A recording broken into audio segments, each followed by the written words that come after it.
Do you enjoy a glass of wine to wind down after work, or a cocktail or four to loosen you up in social situations? You're not alone. Last year, more than 80% of us reported that we drink alcohol on a regular basis, with heavy drinking increasing by more than 40% in women. Today, I want to discuss the impact that alcohol can have on your brain and mental health, and how to manage your relationship with the most socially acceptable and accessible drug on the market. Hi, I'm neuroscientist Dr. Ben Webb, and I'm here to help you cultivate a healthy brain for a mentally healthy and happy life. Welcome to episode 39 of Better Brain, Better You.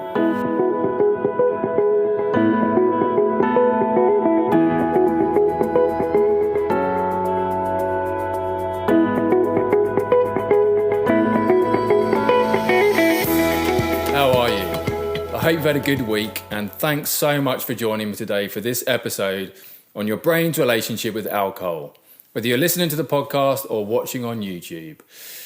And if you are watching on YouTube, please do like, subscribe and hit that notification bell to make sure you're notified when we release new videos. And if you're listening to the podcast, really glad to have you with us, and please do leave us a review. We'd love to hear from you. We release weekly episodes for brains of all ages. But before we get started, I want to give you a free guide to show you how to use the food and drink you consume to improve your brain health and mental health. This guide shows you the types of foods and drinks that you can take on board to boost your mood, memory, and your thinking. So you can get this free guide at ologyonlinecourses.com/brain foods. That's ologyonlinecourses.com/brain foods. So today's a personal episode for me. Alcoholism runs through my family. My mum's an alcoholic, and my grandmother who raised me was also an alcoholic. So alcohol has always figured prominently in my life. And my own relationship with alcohol has at times been challenging, as it can be for so many of us.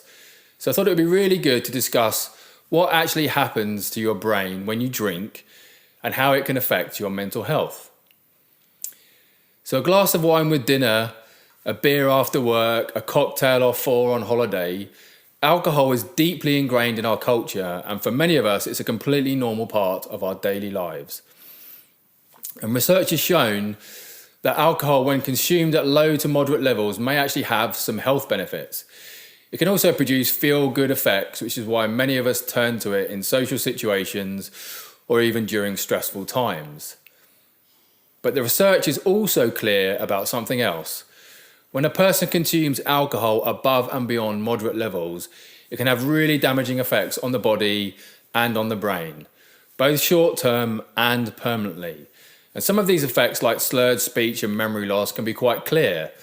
Others, like long-term damage to brain cells, may actually be less obvious. So you shouldn't feel guilty about enjoying the occasional drink, but keep these effects in mind if you're tempted to overdo it. So the short-term effects of alcohol has an impact on most aspects of your brain function.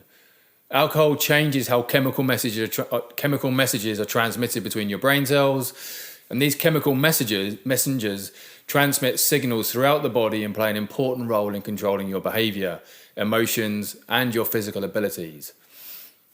Alcohol slows down the chemical messenger GABA, and that's what drives the sluggish movement, slurred speech, and slower reaction times when you're drunk. And at the same time, alcohol speeds up the chemical messages responsible for generating feelings of pleasure. That's why you get that warm, fuzzy feeling when you're drinking.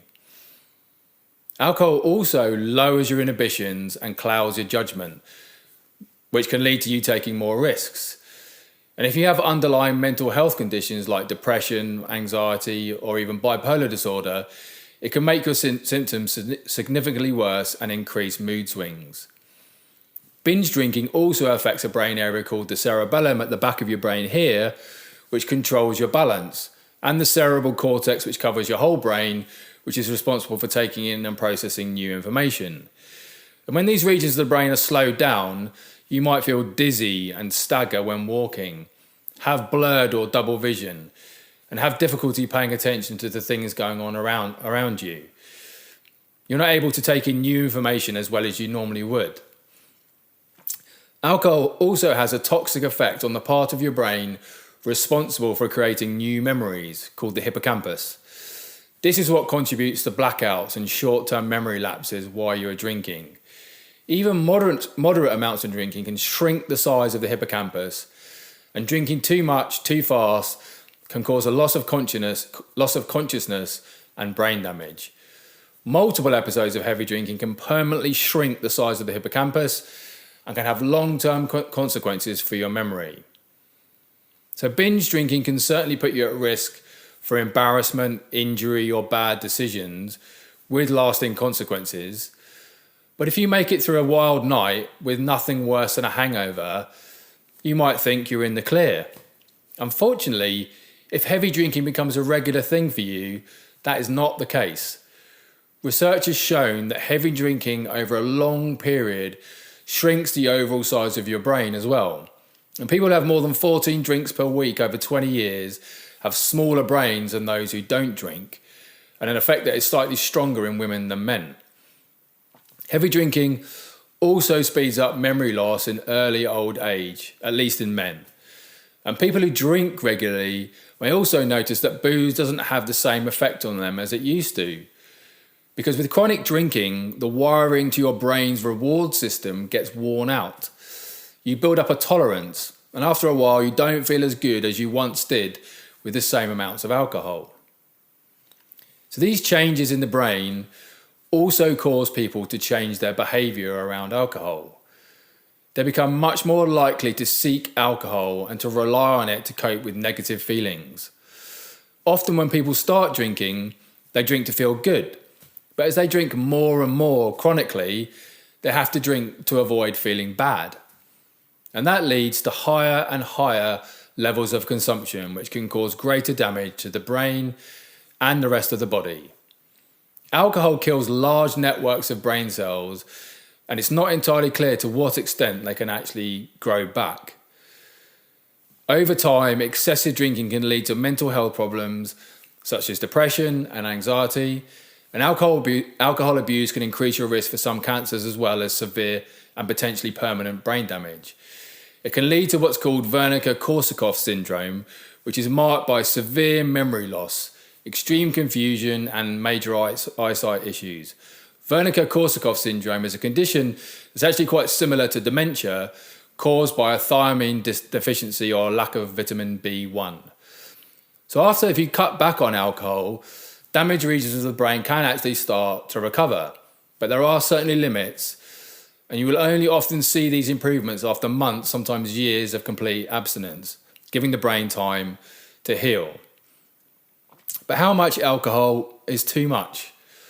Well, whether you drink or not should be your decision, or perhaps with the help of a doctor or a mental health professional.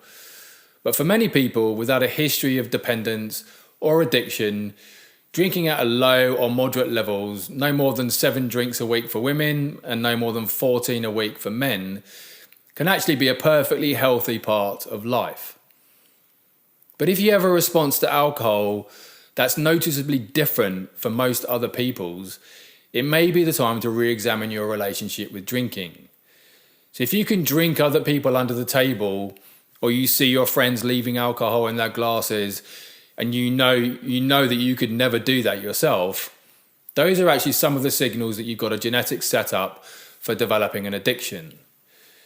So some people can safely stay within the guidelines for low-risk drinking, while others, because of genetics, stressful life situations, or other risk factors, may have a hard time sticking to those limits. And that's really important to keep in mind, particularly because of the increase in alcohol use disorders and heavy drinking in recent years. So while alcohol can act as a social lubricant and may provide courage for people who are otherwise anxious or shy, if drinking allows you to engage in behaviour you wouldn't normally engage in, perhaps you shouldn't be doing it. And if you always use it to have a good time, you won't learn how to be okay in social situations without it. So alcohol can harm your body in many ways, but the good news is that within a year or more of stopping drinking, a lot of the damage to your brain can be reversed or improved. So if you decide to stop drinking, there are many reasons to be optimistic. A lot of people fear giving it up and not being able to drink. But in reality, life can get much better when you're making better choices and you're able to fully savor your experiences rather than seeing them through a haze. And if you want some help stopping drinking, I highly recommend looking up Andy Ramage. He's also one of the founders of 1 Year No Beer, a habit-changing program that invites people to try 28, 90 or 365 days alcohol-free and see what it does for them. Andy was like many of us. He was not an alcoholic, but he was what he calls a middle lane drinker. His agenda is not to make you stop drinking for good, it's to demonstrate that taking a break from the booze can bring a surprising host of benefits, even if you don't think of yourself as a problematic drinker. Check him out. But before we finish, I want to give you a free guide to show you how to use the food and drink you consume to improve your brain health and mental health. This guide shows you the types of foods and drinks that you can take on board to boost your mood, memory, and your thinking. So you can get this free guide at ologyonlinecourses.com/brainfoods. That's ologyonlinecourses.com/brainfoods. Thank you so much for spending time with me today. I really do appreciate hanging out with you, and I will look forward to seeing you next time.